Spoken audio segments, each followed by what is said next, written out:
చదువుతున్నాను SC hostel.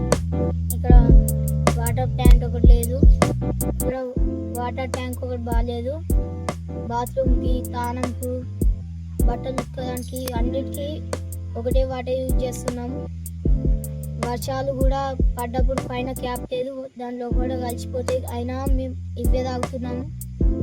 Water plant ఒకటి మాకు కావాలి. బాత్రూమ్స్ సరిగ్గా లేవు, బాత్రూమ్స్ కట్టియాలి. గోడలు కూడా కూలిపోయినాయి, ఇంకా మొత్తం గలీజ్గా ఉన్నది. నేను 8వ class English medium hostel, SC hostel. మా రూమ్లో నీళ్ళు కురుస్తున్నాయి. ఒకటే నీళ్ళు తాగుతాం, మళ్ళీ దానికి బట్టలు ఉతుకుతాం, బాత్రూమ్ పోతాం, ముఖం కడుక్కుంటాం. మళ్ళీ వర్షం పడ్డప్పుడు దాంట్లో నీళ్ళు పడతాయి, ఏ పురుగులైనా ఎక్కి దాంట్లో పడతాయి. మళ్ళీ రూములు కురుస్తాయి, బాత్రూమ్లు చక్కగా లేవు, గోడలు పలిగిపోయినవి ఉన్నాయి. పక్కలకి ఇస్తలేడు, బాత్రూమ్కు గట్టు మీదకి పోవాలి. పాములో ఏమైనా గరిస్తే రెస్పాన్సిబిలిటీ వాళ్ళది లేదు.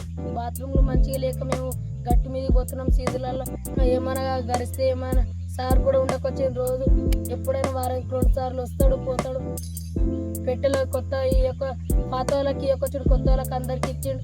మొత్తం నీళ్ళు కురుస్తున్నాయి, ట్యాంకీ చుట్టుముట్టు నాసు కట్టుకొని పోయి రూమ్లలో కూడా నాసు కడుతున్నాయి.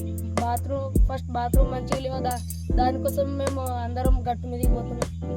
గోడలు కూలిపోయినాయి.